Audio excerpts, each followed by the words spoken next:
మనకి నచ్చిన వాళ్ళు కొందరు ఉంటారు కదా. ప్రపంచంలో అందరూ నచ్చాలని లేదు, అందరూ నచ్చకూడదని లేదు. బట్ కొంతమంది, అది ఫ్రెండ్ అయినా, రిలేటివ్ అయినా, తెలిసిన వాళ్ళు అయినా, పరిచయస్తులైనా, ఎవరైనా సరే మనకి నచ్చిన వాళ్ళు ఉంటారు కదా.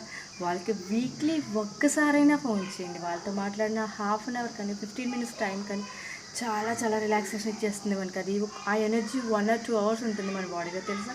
అది మనం గమనించం. ఇంకొక విషయం, ఆ ఫ్రెండ్ నాకు వాడు కాల్ చేయకుండా నేనేం చేస్తాను, ఆ అమ్మాయి చేయకుండా నేనేం చేస్తాను, లేకపోతేనేమో అస్తమానం ఫోన్ చేస్తే ఏమనుకుంటారు, ఇలా వద్దు అసలు. వాళ్ళతో ఫోన్ చేస్తే మనం బెనిఫిషియల్ అవుతాం, వాళ్ళ గురించి వాళ్ళు కూడా అవ్వచ్చేమో, మనకైతే తెలియదు. బట్ ఈగో పక్కన పెట్టి వాళ్ళు చేయకుండా మనం చేయడం ఏంటి, వాళ్ళు ఏమని అనుకుంటారు, ఇలాంటివి ఏమీ వద్దు మనకి.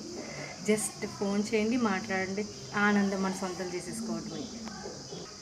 అఫ్కోర్స్ నైబర్స్తో అయినా అవ్వచ్చు, మన క్లోజ్ రిలేటివ్ అయినా అవ్వచ్చు, ఎవరైనా అవ్వచ్చు. నైబర్తో అయితే ఎక్కువ పిచ్చాబట్టి మాట్లాడతాం కదా, పక్కనే ఉంటారు, రెగ్యులర్గా మాట్లాడి, అందులో ఆనందం ఉండదండి, ఎక్కువ సోది ఉంటుందండి. ఇంకా పాజిటివ్ థాట్స్, కొంతమంది ఉంటారు వెన్ను తట్టి నడిపిస్తారు.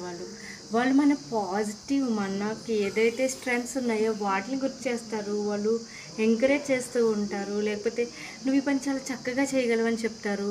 అలాంటి వాళ్ళు కూడా కొంతమంది ఉంటారండి.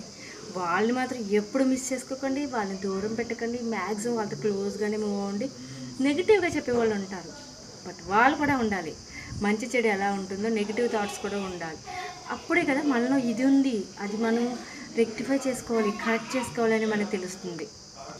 సో నెగిటివ్ థాట్స్ వల్ల మనం డిస్కరేజ్ అవుతాము. అది పాజిటివ్గా చెప్పే వాళ్ళ 10 అడుగులు ముందుకేస్తే, నెగిటివ్గా చెప్పే వాళ్ళు 100 అడుగులు వెనకేస్తే ఛాన్స్ అయితే ఉంటుంది. బట్ తప్పదు, వాళ్ళని మనం అధిగమించి వాళ్ళకి మనం ఏంటో నిరూపించాలి. అప్పుడే కదా మనం ఏంటో వాళ్ళకి తెలిసేది. ఇవ్వడం, ద హ్యాబిట్ ఆఫ్ గివింగ్నెస్ నాకైతే చాలా చాలా ఇష్టం. అది ఒక 200 ఉన్నాయి మన దగ్గర, 200 స్పెండ్ చేసేసి ఎంజాయ్ చేసేయాలా, లేకపోతే 190 స్పెండ్ చేసి 10 రూపీస్ ఎవరికైనా ఇచ్చి చూడండి. అబ్బా, ఈరోజు నేను ఒకరికి ఇచ్చేసాను, దానం చేసేసాను. లేకపోతే ఒక 1000 ఉన్నాయి, 100 ఎవరికో ఇచ్చారు, జస్ట్ ఎవరు ఆకలితో ఉన్న ఫుడ్కి వాళ్ళకి 100 ఇచ్చి 1900 మనం డ్రెస్ కొనుక్కోవడం, ఇంకోటి స్పెండ్ చేస్తాం. అప్పుడు కూడా ఆనందం ఎక్కువ వస్తుంది. 2000 పెట్టి మనం సారీ డ్రెస్ లేకపోతే ఇంకోటి కొనేసుకున్నాం అనుకోండి, ఆనందం వస్తుంది. కాబట్టి అందులో 1+1 డబల్ అయితే ఉండదండి. మనం ఖర్చు తీసుకుని కాస్త ఎవరికైనా ఇవ్వడంలో ఆ ఆనందం డబుల్ అవుతుంది, తెలుసా. సో ఈ టెక్నిక్ చాలా చాలా చాలా చాలా ఈజీ. బట్ కొంచెం సెల్ఫిష్గా ఉంటే మాత్రం అయ్యి బాబు 1 రూపీ ఇవ్వడానికి కూడా మనసు రాదు, ఎందుకంటే మనం చాలా కష్టపడి సంపాదించాం, అది ఇంకొకరికి ఎందుకు ఇవ్వాలి, ఇలాంటి థాట్స్ వస్తాయి. కొంచెం పక్కన పెట్టేయండి, ఏం పర్లేదు, గాడ్ కర్ణిస్తేనే కానీ మనకి ఇవన్నీ వచ్చేది. సో అది ఇంకొకరికి ఇవ్వడంలో కూడా గాడ్కి ఇచ్చినట్టే ఫీల్ అవ్వచ్చు.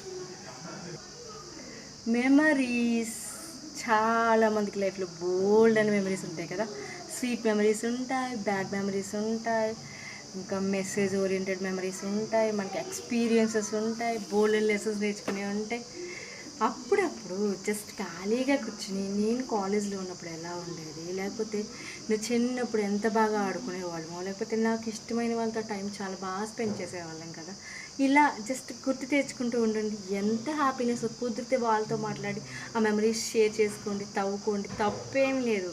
మనకి ఆనందం కావాలి, అది కూడా నేను చెప్పినవన్నీ ఖర్చు లేనియే కదా.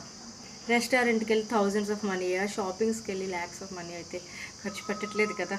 నేను చెప్పిన ప్రతి ఒక్కటి సింపుల్గా మన లైఫ్లో రెగ్యులర్గా దొరికేవి ఇవన్నీ. Try to follow all these things. చాలా హ్యాపీగా ఉందాం, చక్కగా మనసారా నవ్వేద్దాం, హెల్దీగా ఉందాం, వెల్దీగా ఉందాం. ఈ కరోనా టైంలో ఇమ్యూనిటీ పెంచడానికి ఆనందం అనేది కూడా ఒక పాయింటేనండి. సో ఎంత తినేమనేది కాదు, ఎంత హ్యాపీగా ఉన్నామనే విషయాన్ని కూడా కన్సిడర్ చేద్దాం, ఆనందంగా ఉందాం, ఎంజాయ్ చేసేద్దాం. Thank you everyone. Happy all happy smile everyone. Bye.